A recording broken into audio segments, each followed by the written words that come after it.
The ball pack is actually smaller on this Homecoming. Oops. Here's the Zombie Hunter Spidey from the What If series. In packaging, he has the Unmasked head on and you can't see the BAF piece.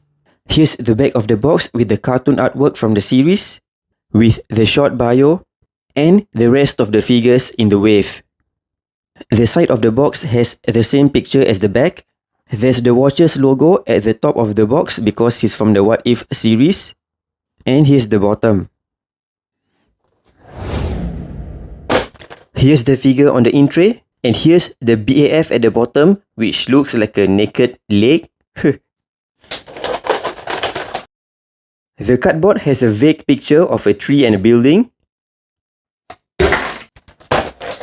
And the cape is on a separate clamshell. Really kind of a waste of plastic. The cape is simply just resting on the shoulder of the figure at the back of this front in tray. Let's get the figure out. The figure comes with a pair of fists, masked head, unmasked head, web shooting hands, and the levitation cloak. Here is the masked head, pretty much similar to the Homecoming figures, except that the web lines isn't painted, just like the figure itself. And here's the cloak. It has the golden parts at the neck area, and there is sculpt at the back of it. It simply just sits on the figure like this. The web shooters are not removable. It's glued at this part over here because I can actually push the web shooters forward like this, but the glued part over here prevents it from getting taken off. The appearance is really accurate to the animated series, and this figure really does look cartoonish. The unmasked head is really accurate to the show, and you can see the hair is also sculpted just like how it is in a cartoon. You can see the dark spots on the chest, thigh, and also on the feet, and those are intentional because I think he's supposed to look like kind of dirty and, on the run from zombies. But the figure is totally clean at the back. So I really don't understand why they have to do this paintwork, because this figure would have looked amazing if it does not have those darker spots. The upper torso is retooled and is different from the Homecoming Spidey figures from the live action movie. It has the pinless elbow joints. And amazingly, it has this part over here which covers the joints on the shoulder. On the inner side, you can see this joint, but on the outer side, you can't see it.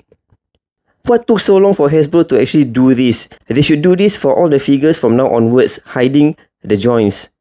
The knee joint, however, does not have the pinless joints because it is a reuse of the Homecoming Spidey figures. Here's how he lines up with the Homecoming movie versions of the figure. You can see the similarities between the design, having the black outline on the torso and also at the top of the boots. You can also see the difference in the paintwork and also the spider logo at the front and at the back. I'm going to compare between these two figures because this has the same body mold as this, and this one is also very similar to the other two. The head of the Zombie Hunter Spidey is slightly bigger than the other Homecoming figures. It's even more obvious from the side view, but from a distance, you can't really tell, and the figure still looks okay. It does not look like the head is unproportionately bigger or anything. One thing I really don't like about this body mold is that the shoulder is really too broad and the hands droop down to the side, and it makes him look like he has really muscular shoulders, which Tom Holland doesn't have in the movie.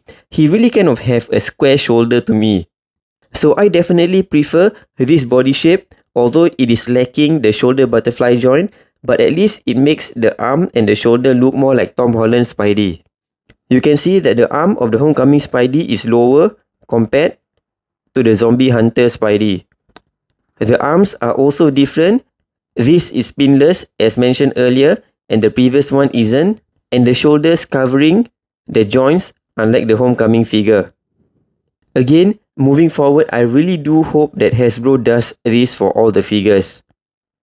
Both the figures has the sculpted texture on the red part of the body.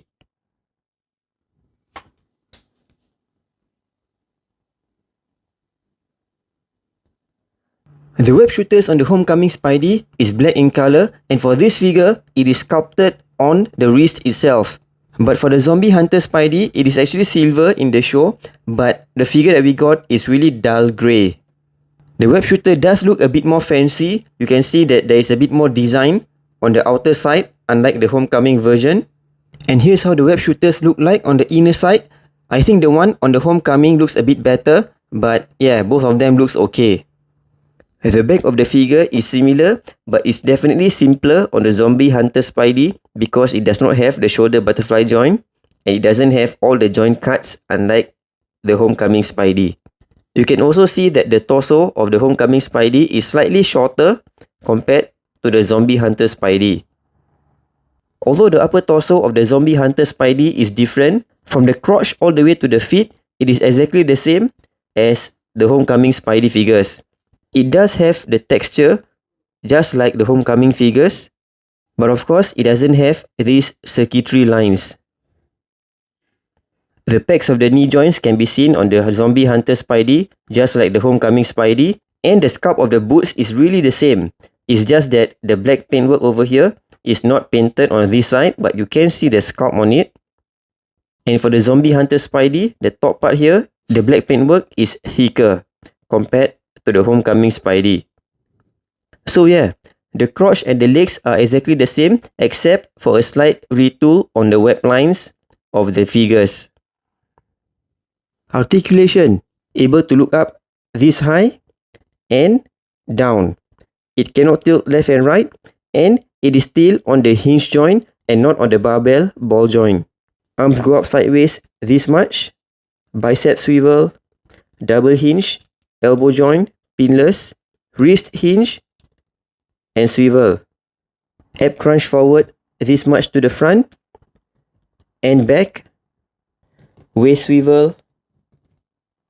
For a Spidey figure, he's really not flexible, only able to do this much split and this much frontal split, just like the other Homecoming figures. See? Legs able to go up forward this much. Thigh swivel. Double hinge knee joint. Ankle hinge. And pivot.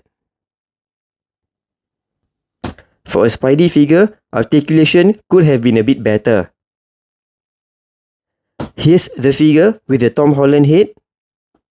And here's the Homecoming Spidey with the What If Peter Parker head. The ball pack is actually smaller on this Homecoming. Oops. The ball pack on the Homecoming head is actually smaller, so this head is actually just sitting on it. And also, the head from the 2-pack is not able to fit on the Zombie Hunter Spidey because the ball pack on the Zombie Hunter Spidey figure is bigger. Here's the Zombie Hunter Spidey with Doctor Strange from the Armadillo BAF wave and the Doctor Strange from the first movie from the Dormammu BAF wave. From the front, you can see the similarities whereby they have that golden clip near the neck area, although the design of it is slightly different. But at the back, the design of the Zombie Hunter Spidey's cape is similar to the Doctor Strange from the first movie. This Doctor Strange from the Infinity War 3-pack is similar to the Armadillo BAF wave, whereby it has this square pattern with the circular dots within the square. So yeah, that is just something interesting about the cape from the Zombie Hunter Spidey. Maybe the zombies invaded them quite early in the MCU timeline, when Doctor Strange just became the Sorcerer Supreme. I do like the Zombie Hunter Spidey figure. The design of the suit is very similar to the Homecoming movie, and like I said earlier, I like that his shoulders is not overly muscular unlike the Homecoming figures. But one downside about this figure, in my opinion, is the dark spots that is supposed to represent, I don't know, blood or dirt or something on the chest, thigh and feet. But I really wish that the figure is just clean. Although the spider logo is kind of big compared to the Homecoming figure, I think this figure can still pass off as the MCU Homecoming Spidey. Thanks for watching. Do subscribe if my review helps, and do check out my other review videos over here.